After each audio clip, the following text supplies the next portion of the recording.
177페이지에 보시면 그랄에서 선대를 받음 이렇게 나옵니다. 이 내용도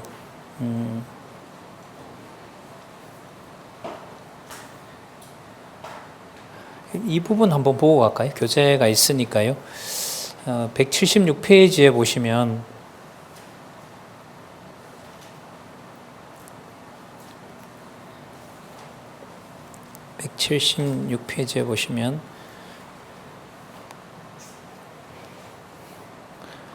그 밑에서부터 하나, 둘, 셋, 넷, 다섯, 여섯, 일곱 이 롯의 두 딸을 통해서 모압과 암몬 족속이 태어난 사건에 대해서 주석을 이렇게 하고 있습니다. 그러나 성경은 도덕이나 윤리적 교훈서가 아니라 타락한 인간의 죄악성이 그대로 드러나게 하심으로 인간에게 선한 것이 없음을 계시하신다. 이는 하나님의 의를 나타내시기 위한 섭리이다. 자, 이건 이제 로마서에 있는 거고요. 이 맥락에서 보면 아브라함의 입에서 누구를 의인이라고 칭해 버렸죠? 롯을 의인이라고称한 거죠. 그러니까 이 맥락을 따라서 로마서 3장 20절에게까지 이게 설명이 돼야 돼요. 이런 연구들이 이제 요 인용한 부분까지 상세하게 설명이 되는 게 이제 더 연구들이 다양해지는 거고 더 깊어지는 거죠. 이런 데서 이제 힌트를 받는 거죠. 아, 로마서에 나타난 하나님의 의의 문제를 하나님의 의를 이루어 나가는 게 여기 나타난 것처럼 누구 관점에서는 이게 설명이 안 돼요? 인간의 관점에서. 도덕 교과서로는 도저히 설명을 할 수가 없는 거예요. 그러니까 아브라함도 이제 우리가 살펴보겠습니다만은 그랄에서 선대받는 이 과정에도 선대받는 일을 했어요? 못했어요? 인간적으로 보면 못한 거죠. 못하게 하신 거죠. 죄 가운데 가둬두신다는 말씀이겠죠. 자, 롯의 큰딸은 아들 모압을 낳아서 모압 족속의 조상이 되었다. 그리고 작은 딸은 아들 벤암미를 낳아서 암몬 족속의 조상이 되었다. 여기 한번 보세요. 이는 일찍이 여호와께서 노아에게 생육하고 번성하여 땅에 충만하라고 언약하신 말씀에 성취해 주시는 섭리이기도 하다. 그러면 이게 아브라함에게 이어져서 아브라함이 뭐의 근원이 된다 그랬어요? 복의 근원이 된다 그랬고, 아까 제가 그걸 17장에서 같이 찾아봤고 18장에서 찾아봤고, 여기서는 어디까지? 노아까지. 그럼 노아까지 갔다는 말은 다시 또 어디까지 거슬러 올라갈까요? 그렇죠. 아담에게 올라가는 거예요. 여기서 이제 딱 공부하는 힌트 같은 걸 얻는 거예요. 아, 이게 점점 이렇게 넓어지는 거구나. 그러면 여러분, 그 본문에 나왔죠. 아까 폐륜적 사건이다. 지금 성경 본문에는 이렇게 주석을 하고 있거든요. 현상적으로 보면. 그런데 이게 지금 읽었던 내용하고 연관시키면 누구에게 했던 약속을 누구 방법으로 이루는 것이다? 그렇죠. 노아에게 약속하셨던 것을 누구의 방법으로? 여호와의 방법으로. 그래서 여기서 사람 주어라는 게 들어올 자리가 있어요? 없어요? 없는 거예요. 너무 잘한 거, 너무 못한 거, 그 사람이 혹은 그 인간이, 이게 안 되는 거예요. 이렇게 되면. 성경은 그게 들어올 수가 없어요. 아무리 극심한 일이라 하더라도 멸망할 건 하나님이 알아서 그때가 되면 소돔과 고모라를 불덩어리로 망하게 하는가 하면, 또 노아 시대 때 보면 어떻게 하셨죠? 물심판으로 다 심판하신다는 거죠.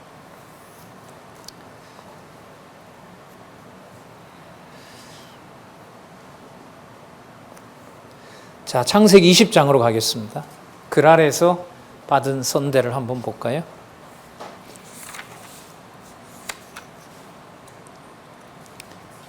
자, 블레셋 땅으로 갑니다. 하나님이 옮겨 놓았습니다.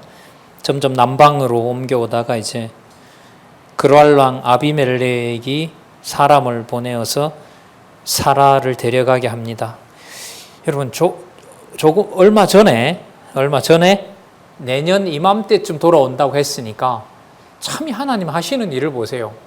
그동안 좀 인간적으로 자손을 안 주셨으면, 애를 많이 먹였으면 1년 정도는 그냥 순탄하게 해서 내년 명년 때쯤에 누가 태어나게 되면 돼요. 이삭이 태어나면 되잖아요. 그런데 하나님이 이 1년 사이 일을 또 만들어요. 어떤 일요? 여호와께서 하신다는 걸 또 깨닫게 하는 거예요. 누가 하는 게 아니다. 아브라함이 어떤 것 가지고도 어떤 것으로도 아브라함이 통치 언약의 당사자가 될 수 있는 거 아니다는 거예요. 좀 지나치더라고요. 인간적으로 봤을 때. 그만큼 보여줬으면 안 그렇겠습니까? 나중에 소식을 들었겠죠. 조카 롯 집안이 적골이 됐다는 것도 들었을 것이고 이쯤 되면 소돔과 고모라 망하는 것도 봤고 그러면 이제 하나님께서 나를 언약 자손으로 또 이삭을 좀 1년이면 되니까 이삭이 태어날도록 될 때까지 좀 놔두시고 시간이 흘러 사라가 잉태하여 그 1년이면 여러분 잉태해서 하는 과정 아니에요. 그죠? 1년이면 아이가 잉태하고 딱 태어나는 1년 얼마나 좋아요. 그런데 하나님이 이때 부인을 열국의 어미가 된다는 이 사라를 누구한테 빼앗기도록 해요? 예. 블레셋 그랄 왕 아비멜렉이 뺏어 가도록 해요. 이것만 보면 진짜 왜 이러시는가 싶은 거죠. 왜 이렇게 싶은 거? 근데 아까 미리 얘기했죠. 이렇게 모아온 재산이 사라가 죽고 6명 그두라를 통하여 낳았던 그두라의 소생 6명을 포함하여 이스마엘 아들 12명 태어난 그 상황에서 뭐의 근원이 되도록 복의 근원이 되도록 복의 원천이 아브라함에게 있다는 걸 확증하기 위해서 그 많은 재산을 다 분배하면서 복의 근원으로 여호와께서는 이거 여러분 지금 마치 누가 하는 일처럼 보여요? 왕이 누구에게? 왕자들에게 뭘 나눠주는 것처럼 보여요? 재물과 땅을 나눠주는 것처럼 보이는 거예요. 그럼 무슨 언약하고 관계가 돼요? 통치 언약을 이루어 가시는 여호와의 섭리와 연관이 돼요. 자, 아비멜렉이 그러죠? 뭐라고 하나 한번 볼까요? 6절에 볼게요. 5절에 4절부터 보겠습니다. 죄송합니다. 4절. 아비멜렉이 그 여인을 가까이 아니한 고로 그가 대답하되 주여 주께서 의로운 백성도 멸하시나이까 그가 나더러 이는 내 누이라 하지 아니하였나이까 그 여인도 그는 내 오라비라 하였사오니 나는 온전한 마음과 깨끗한 손으로 결백하다는 거죠. 이렇게 하였나이다. 하나님이 꿈에 또 그에게 이르되 네가 온전한 마음으로 이렇게 한 줄을 나도 알았으므로 너를 막아 내게 범죄하지 않게 하였나니 여인에게 가까이 못하게 함이 이 까닭이니라. 데려갔어도 누가 보호해요? 그러니까 누구는 버렸어도 누가 보호하는 거죠? 남편 아브라함은 버렸으나 하나님께서 보호하신다는 거죠. 참 놀랍습니다. 7절 보겠습니다. 이제 그 사람의 아내를 돌려보내라. 그는 누구라 그럽니까? 선지자라 그럽니다. 그가 너를 위하여 기도하니라. 여러분 지금 이 내용이 통치 언약권을 통치 언약의 그 이루어가는 권한을 아브라함에게 준 것하고 관계될까요? 안 될까요? 직결됩니다. 직결돼요. 하나님이 이거 확증해 주려는 거예요. 아브라함이 누구다라고 얘기를 해요? 선지자다라는 거예요. 그럼 선지자는 여러분 하나님의 말씀을 그대로 집행해 나가는 뭐하고 관계되죠? 아까 통치 언약하고 연관이 돼요. 그러니까 통치자이자 뭐가 되는 거죠? 하나님이 정한 바가 무엇인가를 실제로 이루는 뭐가 되는 거예요? 왕도 되고 선지자도 된다는 거예요. 이게 여러분 여기서 핵심인 거예요. 그러니까 그랄 왕이 왕의 권력을 가지고 있다고 해서 자기 마음대로 할 수 있어요? 없어요? 없게 하시는 거예요. 여호와께서. 그래서 이 구절이 중요합니다. 뭐하고 관계돼요? 통치 언약을 여호와께서 이룬다는 사실을 말씀으로 깨닫게 할 자가 바로 누구다? 아브라함이다. 그래서요. 나중에 아브라함이 기도하니까 태가 열리게 됩니다. 그럼 아브라함이 무슨 권위를 가지고 있는 게 맞아요? 무슨 권위를 가지고 있는 게 맞아요? 그렇죠. 이방 왕의 가문의 태의 문을 아브라함이 기도해서 안 열어주면 아이를 낳을 수가 없어요. 그럼 아브라함에게 무슨 권한이 돌아가요? 통치권이 돌아가는 거예요. 그럼 아까 17장 초반 18장 18절 19절에서 얘기했던 대로 모든 천하 만민이 너로 인하여 복을 받으리라고 했던 사건이 누구를 통하여? 그랄에 가서 범죄하지만 아주 치졸하게 여호와께서는 통치권과 말씀을 성취하는 선지자권까지 주신다. 따라서 아브라함에게 했던 약속을 누가 이루어 가신다? 여호와께서. 이렇게 치졸한 자인데 이렇게 놀라운 하나님의 복을 어떻게 이루어 갈 수가 있냐 말이죠. 이게 어떻게 설명이 되겠냐고.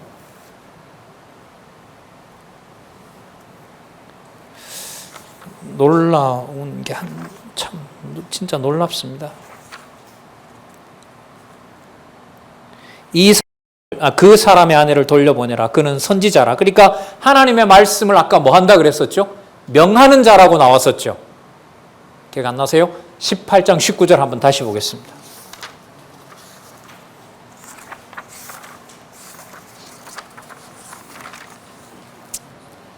18장 19절요. 내가 그로 그 자식과 권속에게 뭐하여? 명하여.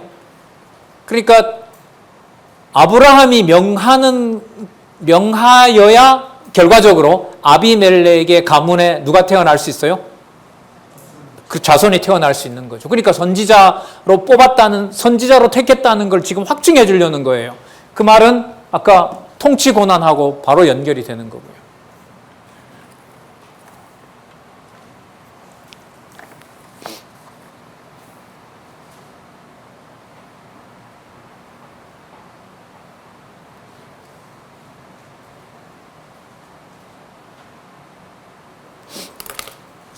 자,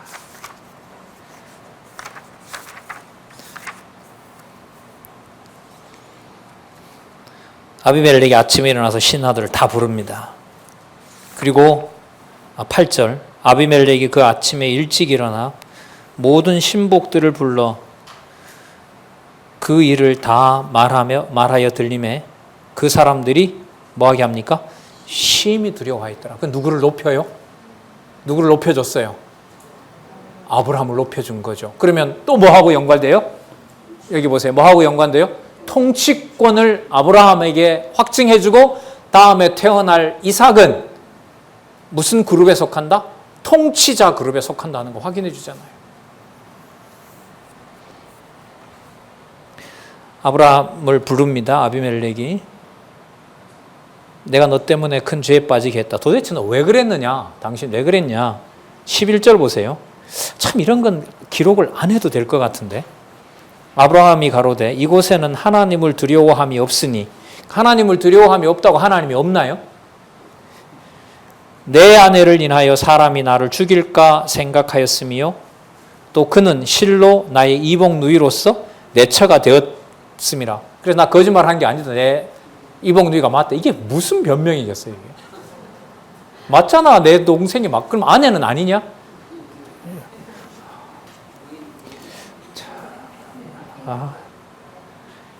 이런 걸 왜 기록하겠냐고요. 그런데 조금 전에 여러분들 아까 보셨던 것처럼 이렇게 거짓말하고 구차한 변명을 하는데 신하들이 봤을 때는 누가 누구보다 높아요? 아브라함이 누구보다 높아요? 자기 왕보다 높은 거예요. 이렇게 높여놓는다니까요.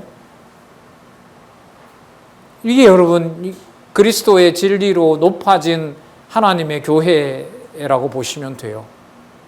그리스도가 통치하는 교회를 함부로 손대면 안 돼요. 교회 생활은 갈수록 가까워질수록 더 부담되는 것이 맞아요. 왜? 사람 관계 속에다가 하나님이 통치하는 교회를 집어넣어 버릴까 봐 너무너무 조심스러워지는 거죠.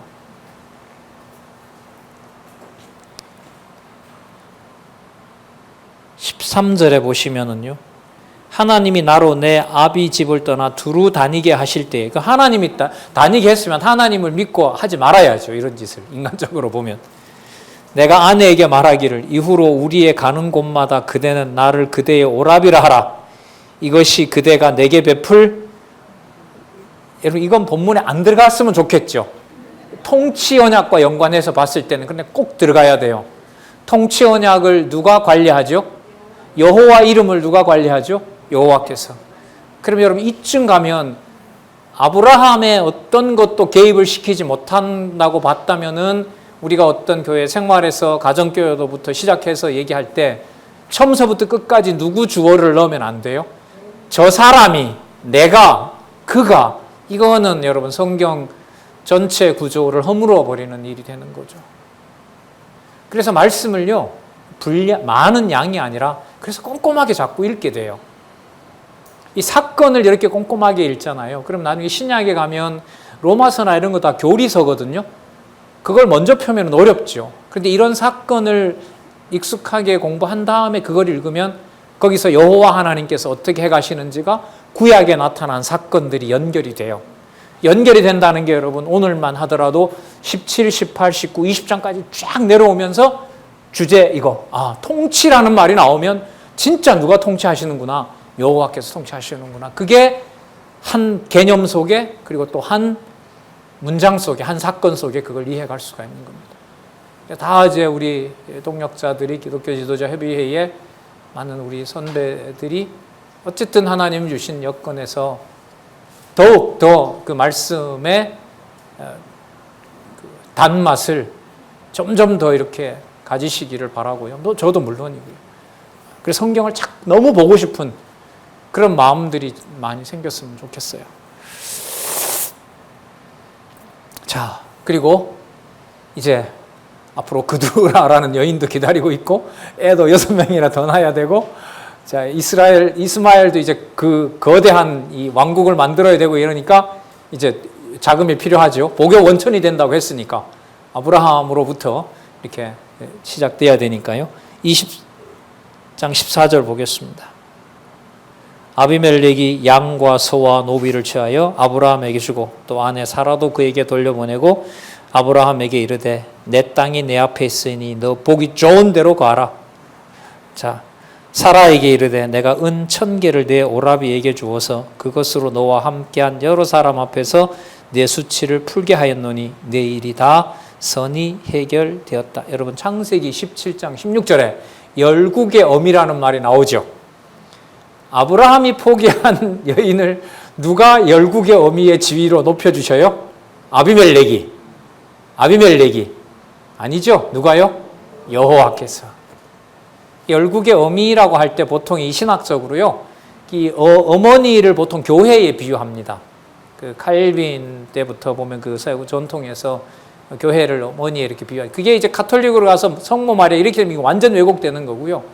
교회가 진리의 말씀으로 낳는, 진리의 말씀으로 자녀들을 영적으로 낳는 그 사건과 관련해서 이제 어미라고 얘기를 하면서 이제 열국의 어미라고 하는 이 사라 사건을 들어요. 갈라디아에서에 가면 그게 나오죠. 하갈은 율법이 낳은 자녀고, 그 다음에 사라는 언약의 자손이고, 이렇게 지금 나중에 가면 영적으로, 그 신학적으로 해석을 하잖아요. 그런 면에서 여기서 본다면은 열국의 어미가 되게 하시겠다는 약속은 누가? 여호와께서. 그럼 이렇게 다 정리가 돼요. 17장에 열국의 아비 된다 그랬고, 열국의 어미가 된다 그랬고, 아까 18장에 와서 명년 이맘때 태어난다 그랬고, 18장, 19장에 이루어지는 오늘 모든 사건으로 봤을 때 열국의 아비와 열국의 어머니를 만들어주는 것은 누가 하신다? 여호와께서 하신다. 누구의 방법으로? 여호와의 방법으로. 누가 살아계신 증거를 누가 관리하신다?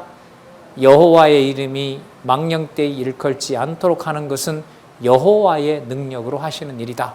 그러면 여러분, 저희들이 함께 이 진리를 따라가는 이것이야말로 누구의 사역이겠습니까? 여호와의 사역이고 보혜사 성령의 사역이 되는 겁니다. 그 사역의 실체가 뭐죠? 교회입니다. 한두 사람이 진리로 함께하는 바로 그곳이 여러분 우리에게 있어서 바로 하나님 살아계신 증거가 됩니다. 여러분 성경 이렇게 공부해 가는 게 그 시간이 많이 들어요? 적게 들어요? 많이 들죠? 여러분 학교 다니는 우리 손자나 손녀들 혹은 자녀들이 이것저것 다 하면서 그냥 시간 있을 때만 성경 본다고 해서 성경을 하나님 말씀으로 배워가기가 쉬울까요? 어려울까요? 어렵죠, 사실. 우리 보면 알잖아요. 직장 출근해서 돌아와서 하고 테이프 옛날로 말하면 몇 개씩 듣고 그렇게 신앙생활을 해온 게 지금 만족스럽다기보다가 아쉬움이 더 많지 않습니까? 글쎄 다음에 하나님께서 이제 이렇게 이 성경의 이 보화들을 하나씩 이제 이 강론집의 안내까지 다 이제 마쳤단 말이죠. 이번에 성경신학 개론도 더 확고하게 더 분명하게 드러났고요. 강론집 마치고 성경개론 2019년에 나오고 그 바탕 위에 성경에서 말하는 신학이 뭐냐, 성경신학의 큰 그림이 뭐냐, 이게 여러분들 이번에 받으신 바로 그 교재 아닙니까? 그러니까 저는 그런 기도도 기도고 좀 진짜 궁금한 게 이렇게 많이 봐야만 가능한데 성경신학이 어떤 가치나 이런 걸 속 시원하게 풀 수 있는 방법은 제도권 학교처럼 세워가지고 억지로 가르치면 돼요. 학점 매겨가지고 6학기 몇 학점 몇 점 이상 그리고 장학금 대준다. 근데 이게 이런 방식으로 안 된다는 거잖아요. 기재부는 그런 방식으로 안 하겠다는 거잖아요. 마치 이렇게 코 끼는 방식으로 뭔가 먹을 거 만들어 놓고 끌어가는 게 아니라 가정교회에서부터 만난 신앙의 선배를 통해서 부모나 친척이나 형제를 통해서 이 말씀들의 가치를 스스로 알아가도록 강요하지 않고 지금 그 방식으로 저희들이 지금 교육하고 있잖아요. 그래서 누구 보고 교학 학생이라도 뭐 해와라, 언제까지 뭐 해와라, 언제까지 뭐 들어라 이런 말도 지금 사라졌거든요. 참 궁금해요. 사람이 사람의 어떤 권한을 쓰거나 명령을 하지 않는데 여호와 하나님께서 진리의 말씀을 전할 자를 어떻게 키워가실런지. 그래서 제가 저를 이렇게 봤어요. 누가 명령해서 성경 공부한 건 아니거든요, 저는. 그럼 이런 건 있었죠. 다음 주일날 뭔가를 해야 되는 어떤 안 할 수 없는. 그러니까 그것 역시도 여러분 누가 했겠어요? 그것도 하나님께서 하시는 일이지 않겠습니까? 그래서 보면 볼수록 확인하고 하나도 흘리지 않고 다 이렇게 모아가고 싶은데 이걸 어떤 제도에서 틀을 만들어 놓고 점수를 매기고 탈락이다, 합격이다, 불합격이다 이런 방식이 아닌 진짜 이 말씀 그대로 깨닫고 전하고 전파하고 이런 일들을 하나님께서 어떻게 하실 건가 참 궁금해요.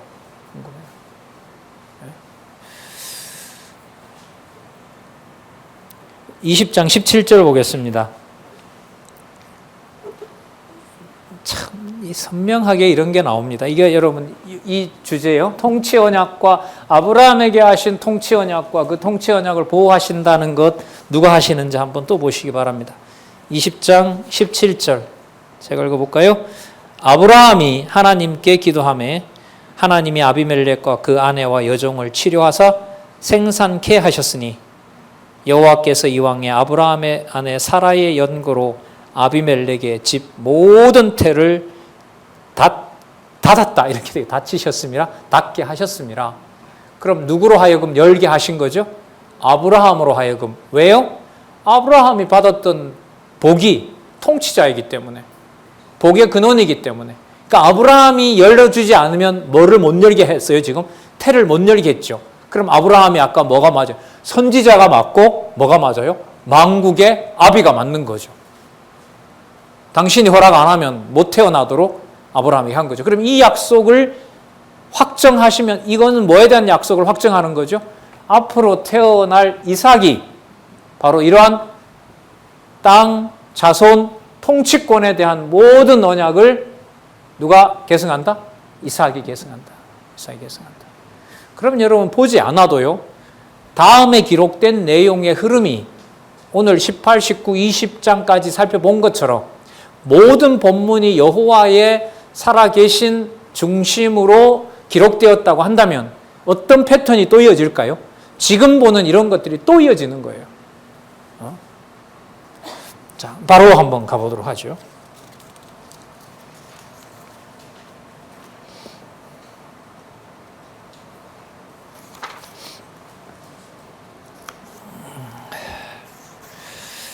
자, 20장에서부터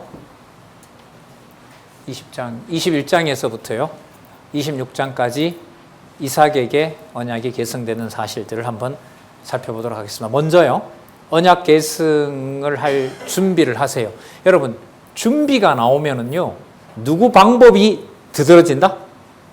여호와의 방법이 두드러진다. 여러분, 준비가 언제 처음 나오냐면 아담과 언약을 수립하기 위해서 창조하는 사건을 뭐라고 부르죠?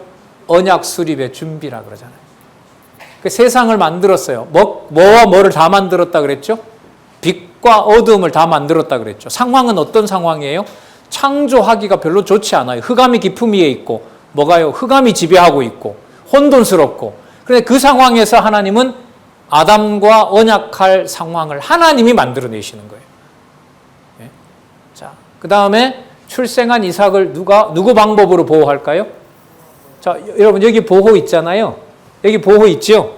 그러면 여러분, 아브라함에게 통치 언약을 하신 것을 보호하는 과정을 우리가 18, 19, 20장에서 봤잖아요. 누가 상상할 수도 없는 방법이죠?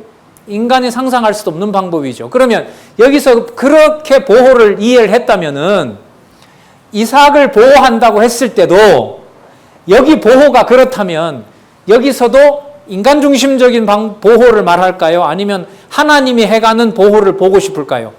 그렇죠. 그래서 이 개념들이 본문에 나타난 걸 확인하지 않으면 우리가 말하는 아버지가 보호해준다, 엄마가 보호해준다, 이런 보호 개념으로 왜곡되는 거예요. 그러니까 이게 본문의 흐름이 바탕이 안 되면은 보호한다라고 하는 이 내용들이 다 우리 중심으로 오게 되는 거죠. 자, 보세요. 하나님께서 다 보호하신다고 성경에도 나오잖아요. 그런 의미가 아니죠. 자, 그 다음에 여기서 바로 나와요. 보호를 해주시면 보호를 하면 좋은데 왜 또 뭘 해요? 시험을 왜 하냐 말이죠. 그러면 이때 보호와 시험이라고 하는 것은 서로 반대되는 말이거든요. 보호를 안 하는 것처럼 보이는 거잖아요. 먼저 아시죠? 불과 칼, 그걸로 자식을 죽여야 되는 칼을 손에 들기까지 하는 그 상황까지 하나님은 뭐 하세요? 시험을 하시는 거죠. 그게 여러분 보호예요? 보호 아니죠. 그랄 왕에 갔다가 맡기는 게 보호입니까? 보호예요? 아니에요. 그러니까 보호다, 형통이다, 이거는 우리에게는 너무 분명해요. 그랄 왕에게 잡혀가도, 범죄해서 실수해서 잡혀가도 누구 이름이 기억나느냐 안 나느냐가 보호냐 보호가 아니냐 할까요? 그렇죠. 여호와의 이름을 기억나게 하는 것이냐 아닌 것이냐, 그게 결정하는 거예요. 행여나 성진교회가 이런 어떤 건물이나 이런저런 일들로 건물이 다 없어진다거나 서울에 있는 교회처럼 분쟁이 일어나서 계속해서 소요가 일어나고 시끄럽다 하더라도 시끄러운 과정 중에 누구 이름이 보존된다면 여호와 이름이 입술에서 머릿속에서 떠나지 않게 된다면 그게 하나님이 무질서하게 만든 것이 아니라 뭐하게 하는 것이다? 네, 보호하는 방법이에요. 여기서 자꾸 우리에게 뭔가 조금 좋은 걸 섞으려고 하면 성경도 안 보이고요. 안 맞죠, 이게. 이렇게 순수한 말씀이 우리의 어떤 그런 이해관계와 맞을까요? 맞지 않죠. 이거 말씀을 안 볼 수가 없어요. 왜? 누구 중심으로 흘러가는 명확한 진리가 있으니까. 그게 어디에? 성경에 있으니까. 다른 걸 보고 싶지 않은 거죠. 그러니까 어떤 거 빨리 끝내고 성경의 어떤 내용으로 가는지를 자꾸 보고 싶은 마음이 생기는 게 바로 그래서 그러는 거죠. 자, 그 다음에 일이 모두 끝났을 때 사라의 시체를 장사하는 거죠. 여러분, 아브라함이 장사할까요? 여호와께서 그 자리에 그렇게 장사하게 할까요? 그렇죠. 안 그러면 여러분 이거 별거 없어요. 사라가 죽었는가 보다. 그래서 장사했다. 누가? 아브라함이. 그러면 여호와 계시 아닌 거예요. 그러면은 이 제목이 나오더라도 여호와께서 사라가 죽은 다음에 어떻게 장사하게 하지? 거기서 앞부분에 확인했던 통치 언약과 무슨 관계가 있지? 이게 다 연결이 돼야 되는 거죠. 아까 우리 목사님이 그러셨네요. 오늘 강론할 때 여기만 집중하고 앞부분에 연결이 안 되니까 오늘 하면서도 불안한 거지. 이게 연결이 되는 건지 안 되는 건지. 그러니까 말씀을 소개하고 전하는 사람은 한꺼번에 몰아서 하는 거는 제 방법으로 보면 별로 안 좋은 것 같아요. 조금씩 계속 연결시켜 두는 거죠. 그리고 이제 전하는 날이 다가왔을 때 거기서 이렇게 전체적으로 모으는 일. 자, 그 다음에 실현하는 것도 마찬가지겠죠. 아브라함이 이삭에게 언약 계승을 실현하는 거겠죠. 맞아요? 아니죠. 여호와 주고 빠졌잖아요. 누가? 여호와께서 언약 계승을 실현하는 거죠. 마찬가지입니다. 이삭이 아내를 맞이하죠. 아니죠. 누가요? 여호와께서 이삭을 맞이하게 해야 여호와께서 언약 계승을 하는 거죠. 그럼 그런 본문이 성경에 안 나오면 될까요? 안 될까요? 안 되는 거죠. 그러면 성경 볼 때 그 부분에 집중하는 거죠. 여호와께서 하신다는 말을 아브라함이 어떻게 하는지, 아브라함이 보낸 종이 어떻게 말하는지, 아브라함의 종이 갔던 누구의 집이죠? 라반의 식구 리브가가 뭐라고 말하는지 거기에 초점이 가는 거죠. 그리고 여러분 25장 조상 자손들의 번성. 조상 자손이면 누구 여기서는 조상일까요? 아브라함 자손들의 뭐가요? 번성. 이거는 막 등에 땀이 쫙 나는 거죠. 여기서 드디어 뭐가 나온다? 번성이 나온다. 왜 번성이 나오죠? 아브라함이 무슨 역할을 했으니까? 그렇죠. 통치자 역할이었으니까. 아까 뭐까지 열어둬 버렸어요? 열어놓는 힘까지 줬어요? 택까지, 낙해하는 능력까지 준 거 아니에요. 그러면 여기서 번성은 아브라함이 단지 아비의 자격이 아니라 열국을 통치하는 뭐와 같은 자로, 통치자와 같은 자격으로 번성하는 내용이 여기 나오는 거예요. 그래서 여기에 그두라의 소속 6명이 태어나는 게 여기 나와요. 안 그러면 그거 다 감춰야지. 이게 늙은 할아버지가 이게 무슨 짓이냐. 이렇게 가는 거 아니에요, 이게. 이런 사건들이. 그러니까 너무 중요한 신학적 의미가 있습니다. 그래서 여호와의 방법으로 누가요? 여호와께서 이삭이 언약을 계승하도록 하는 겁니다. 그러면 야곱에게 가면 또 누구 방법으로 할까요? 그렇죠. 이젠 여호와께서예요. 여호와께서예요. 여러분 쇠뇌시키는 게 아니에요. 성경을 연결하는데 오늘 봤잖아요. 여호와께서라는 게 안 들어가면 안 되죠. 앞에 본문을 떼고 연결이 돼야 안 돼요. 절대로 안 되는 거잖아요. 그래서 지금 여기 나타난 이삭에게 주어지는 또 이삭을 통해서 성취해가는 약속은 아브라함에게 약속했던 앞부분에 땅, 자손, 통치가 모두에게 가는 겁니다. 자, 한번 보자고요. 그래서 그게 25장에 가서 조상 자손들의 번성이라고 하는 것은 이삭뿐만 아니라 이스마엘 그리고 다른 소생들이 전부 다 번성하게 된다는 약속을 이루는 내용하고 관계가 됩니다. 자, 21장 당장 나옵니다. 누가 출생하게 하신다고요? 나오죠? 21장 1절에. 기가 막히게 나오죠? 2번씩이나. 21장 1절 한번 같이 읽어보실래요? 시작.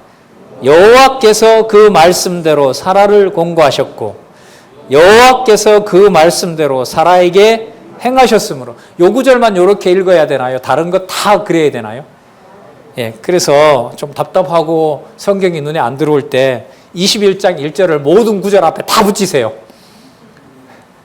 내가 성경이 지금 보기 힘들다. 그럼 앞에다가 뭐라고 붙이면 될까요? 여호와께서 그 말씀을 닫으사. 여호와께서 그 말씀을 닫으사. 여호와께서 닫으셨지만 여호와는 존재해요, 안 해요? 다시요. 여호와께서 말씀을 읽지 못하게 하시지만 주어가 여호와시니까 여호와는 그래도 존재해요, 안 해요? 존재해요. 여호와께서 존재하기 때문에 말씀을 잊지 못하게 하시는 거예요. 여호와께서 존재하시기 때문에 말씀도 이런 상황에서 보게 하시는 거예요. 맞죠? 그게 여러분 그 원리가 21장 1절에 나오잖아요. 여호와께서 그 말씀대로 사라를 공고하셨고 그 말씀 언제 하셨죠? 18장에서 뭐라고 그랬었죠? 명년 이맘때 되면 온다 그랬잖아요. 내가 돌아와서 구체적으로 태를 회복한다는 거죠. 태어나게 하겠다는 거죠. 여호와께서 그 말씀대로 사라에게 행하셨으므로 사라가 잉태하고 하나님의 말씀하신 기한에 미쳐 늙은 아브라함에게 아들을 낳으니 아브라함이 그 낳은 아들고 사라가 자기에게 낳은 아들을 이름하여 이삭이라 하였고 그 아들 이삭이 난 지 8일 만에 하나님이 18장에 나왔던 거죠. 이것도 17장 끝에 명대로 할 일을 행하였더라. 아브라함이 그 아들 이삭을 낳을 때에 백세라. 이스마엘 출생 후 14년째 되는 해에 이제 태어나는 거죠. 나중에 그래서 이스마엘이 그 이삭을 괴롭히는 게 만약 이삭이 한 10살 정도 된다면 이스마엘은 여러분 몇 살이 되면 24살이 되니까 당할 수밖에 없는 처지가 되는 거죠. 여러분 요걸 신학적으로 옛사람의 속사람을 이렇게 그 다스린다라고 하는 그 내용이 바로 갈라디아에서 말하는 거예요. 그래서 갈라디아에서 육의 열매, 성령의 열매 얘기할 때 요 비유를 쓰는 거예요. 그래서 도저히 누가 누구를 이길 수가 없어요. 이삭이 누구를 이길 수가 없어요. 이스마엘을 절대로 이길 수가 없어요. 누가 쫓아내 보내줘야 돼요. 아버지 아브라함이 하갈과 이스마엘을 쫓아내 보내줘야 돼요. 그런 것처럼 성령의 열매는 누가 반드시 맺게 해주셔야 가능해요. 그렇죠. 성령의 열매를 내가 좀 도와서 한다고 하면 10살 된 이삭이 24살 된 이스마엘을 이길 수 있다더라고 믿으면 돼요. 근데 그건 불가능합니다. 그건 불가능한 일이에요.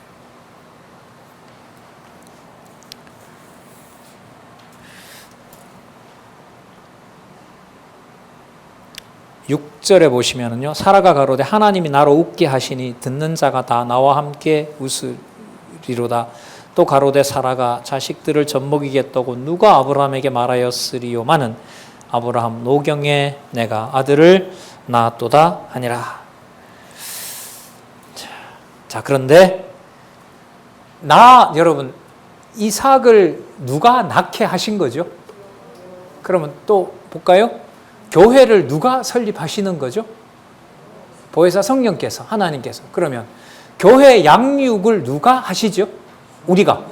아니죠? 성령께서, 하나님께서. 그러면 이삭을 여호와께서 태어나게 하셨다면 누가 양육하셔야 돼요? 그렇죠. 여호와가 양육하셔야 되죠. 여호와가 양육하시는데 누구 방법대로 하실까요? 그렇죠. 왜? 목적은 어디에 있으니까? 여호와께서 살아계신다는 걸 깨닫게 하기 위해서. 그럼 이렇게 한번 질문을 하고 접근해 볼게요.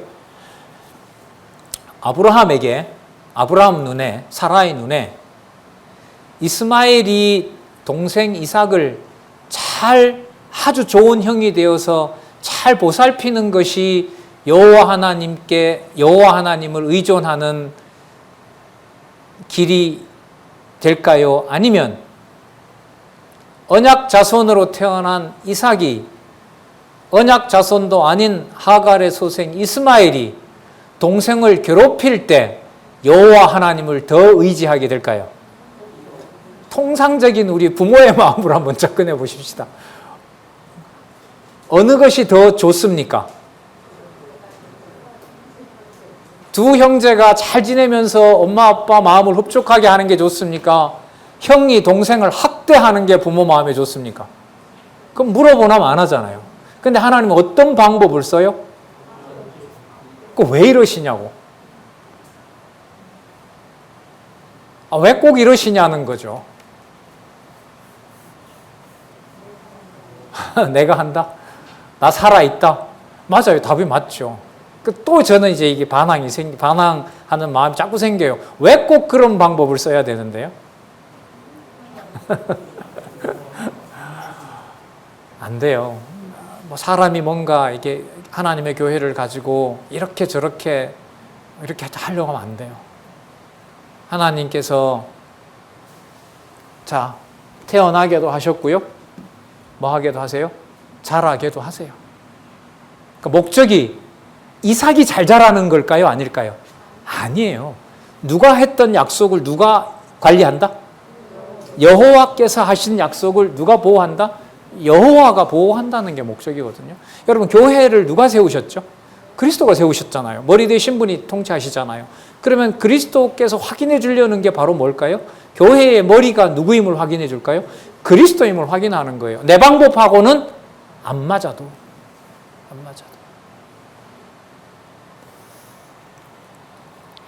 그래서 인간적으로 말하면 그런 부분에서 이제 몸살이 나는 거죠. 어떻게 교회가 이렇냐? 말 안 해도요. 온몸에 벌써 이게 몰려와 있는데요. 그렇게 이렇게 가르치고 확인하고 했는데도 뭔가 탁 갑작스럽게 어떤 소식 들으면 왜 그러지? 저 사람이? 이렇게 막 바로 들어와 버리니까.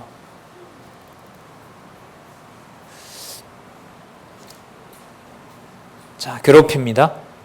21장 9절. 사라가 본즉 아브라함의 아들 표현이 너무 재밌어요. 아브라함의 아들 애굽 여인 하갈의 소생. 그럼 아브라함의 아들이라는 말이 아니라는 말이에요. 진짜 아들이 아니라는 거죠. 아브라함의 아들 애굽 여인 하갈의 소생이 아브라함의 아들 이삭을 희롱하는지라. 여러분 이게요. 뭐 지난번에 이스라엘 온 분 얘기 들었는데 사전도 좀 찾아보니까 그런 게 있더라고요. 성적으로 학대하는 거래요. 이게 아주 모멸감을 주면서 학대하는 게 바로 이 거래. 단지 뭐 놀리고 이런 정도가 아니라요. 예. 그래서 도저히 노년의 아들을 얻은 사라와 아브라함이 도저히 견딜 수 없는 상황으로 하나님께서 몰아넣는 거죠. 그러면 이게 뭐 하는 방법일까요? 여호와께서 태어난 이삭을 양육시키는 방법에 이걸 쓰시는 거예요. 저는 왜 이런 방법을 꼭 써야 되냐는 게 제 질문인 거고요. 그러나 이렇게 하는 것이 누구를 더 간절하게 부르게 할까요? 왜 여호와께서 이렇게 하냐고 하니까 보세요. 간절함이 생기잖아요. 왜 꼭 그 방법이란 말입니까? 이렇게 나오는 거죠. 자,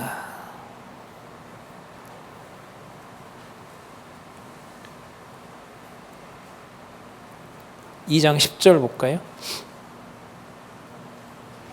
그가 사라겠죠. 아브라함에게 이르되 이 여종과 그 아내를 내어 쫓으라. 이 종의 아들은 내 아들 이삭과 함께 기업을 얻지 못하리. 자, 여기서 확증합니다. 이삭과 함께 받을 기업 우리 18, 19, 20장에서 확인했죠. 그 기업을 얻지 못하리라 하며 아브라함이 그 아들을 위하여 그 일이 뭐예요? 깊이 근심이 되었더니 뭐 해야 되니까? 내보내야 되니까요. 내보내야 되니까. 자, 이런 것들 하나님 바로 응답하세요. 12절에 보면 근심이 되었더니 하나님이 아브라함에게 이르되 내 아이나 내 여종을 위하여 뭐하지 말고 근심하지 말고 사라가 네게 이른 말을 다 들으라. 이삭에게서 나는 자라야 내 씨라 칭할 것이므라. 여기는 보면 지금 학대받는 자가 누구죠? 이삭이죠. 근데 지금 이 약속하시는 걸로 보면 이삭 다음에 누가 또 태어난다고 해요? 이삭에게서 나는 자라야 내 씨라 칭함 받을 거라는 말은 아브라함이 받은 이러한 통치 언약을 누굴 통하여 계승한다? 이삭을 통하여 계승한다. 반드시 그게 이루어진다. 그렇기 때문에 누구는 내보내야 된다? 그렇죠. 하갈과 이스마엘을 내보내야 된다. 내보내게 하시는 거죠. 그런데 13절 참 재밌습니다. 그러나 여종의 아들도 내 신이. 그래서 여러분 아까 19절에 뭐라고 나왔냐면 사라가 본즉 누구의 아들? 9절에요. 9절에 사라가 본즉 누구의 아들? 아브라함의 아들 애굽 여인 하갈의 소생 이스마엘. 이렇게 되는 거죠. 그러니까 13절에 여종의 아들도 내 신이 내가 그로 한 민족을 이루게 하리라. 25장에 가면 12아들을 낳고 왕국을 이루는 큰 나라를 이루는 내용이 25장 여기죠. 여기 가면 이루어져요. 여기.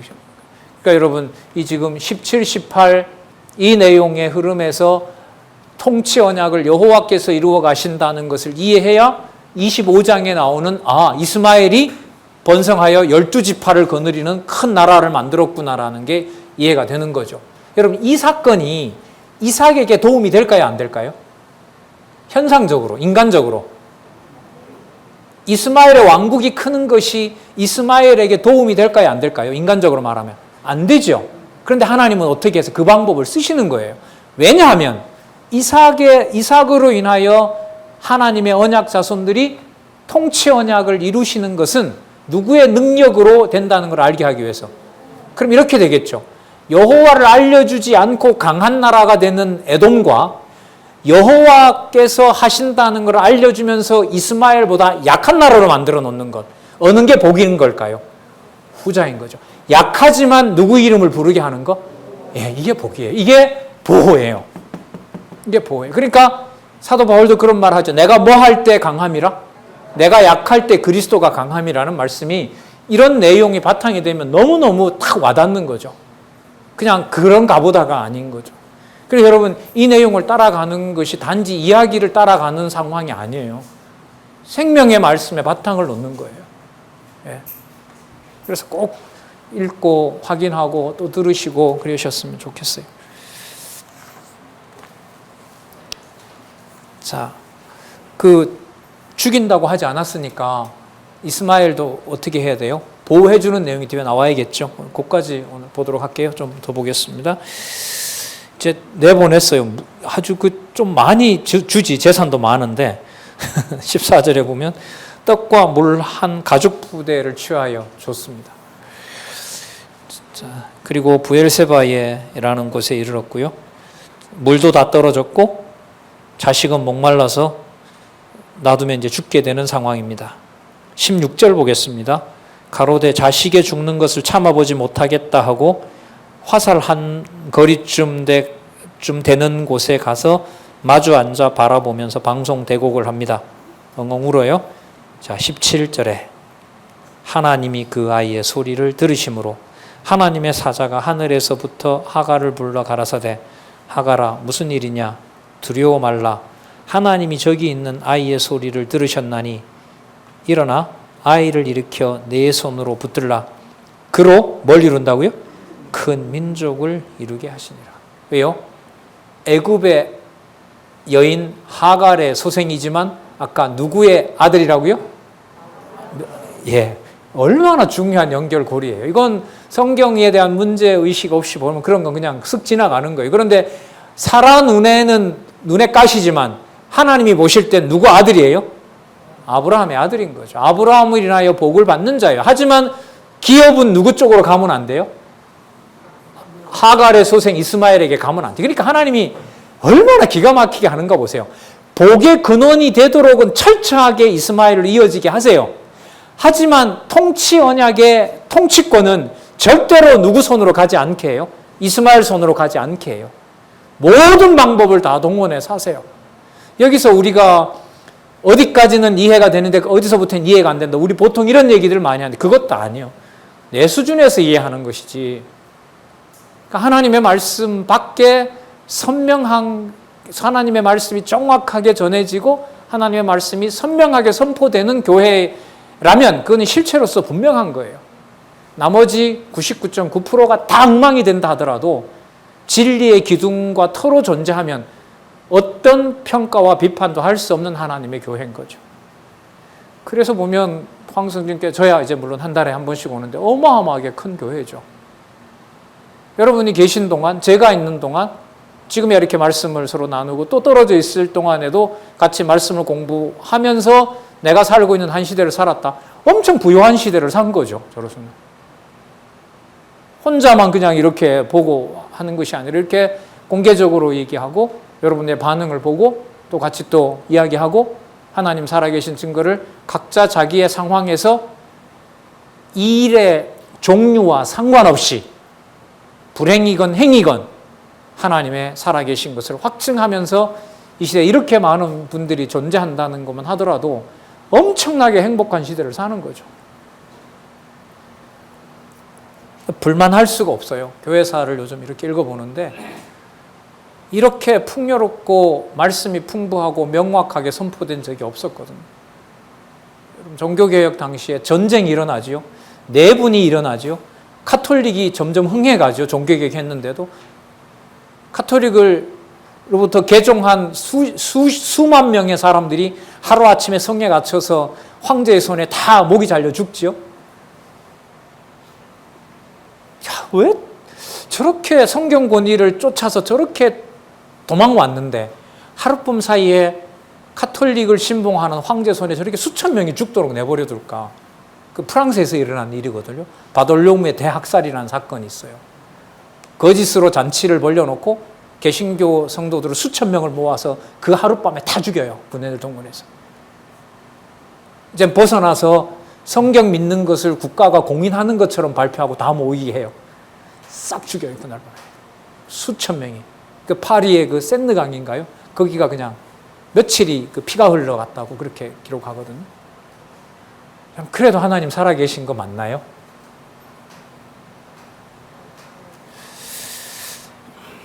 자, 볼까요? 19절요. 살려주십니다. 하나님이 하갈의 눈을 밝히심에 샘물을 보고 가서 가죽 부대에 물을 채우다가 그 아이에게 마시웠더라. 자, 주어가 계속 강조가 돼요. 아까 17절에 보면 누가 나타나죠? 하나님이 이렇게 나오죠? 20절에 보면 하나님이 그 아이와 함께 계심에 그가 장성하여 광야에 거하는 활 쏘는 자가 되었더니, 그럼 누가 키워가는 거라는 말인가요? 하나님이 그 아이와 함께 계신다고 하니까 양육을 누가 시켜요? 하나님께서 시켜요. 21절 그가 바란 광야에 거할 때에 그 어미가 그를 위하여 애굽 땅 여인을 취하여 아내를 삼게 하였더라. 그러나 나중에 이삭은 본토 친척 집에서 아내를 얻도록 하시는 거죠. 자, 우리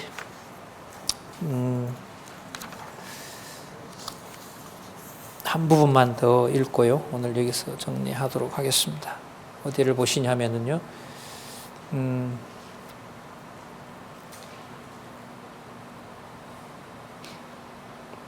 21장 22절에 보시면은, 아니, 여기서부터 좀 더 봐야 될 것 같네요. 우리 저기 190페이지 창세기 21장 14절 있죠?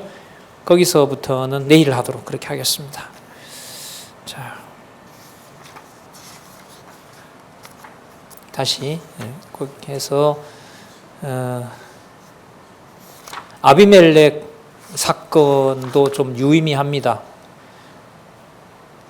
아비멜렉이 사는 곳에 이 장소를 확보해 놔야 거기에 누가 묻히죠?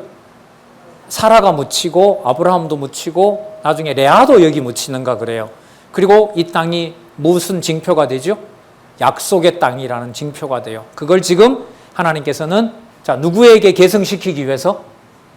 그렇죠. 이삭에게 계승시키기 위해서 하나님께서 마지막 계승하시는 준비까지 여호와가 다 마무리하세요.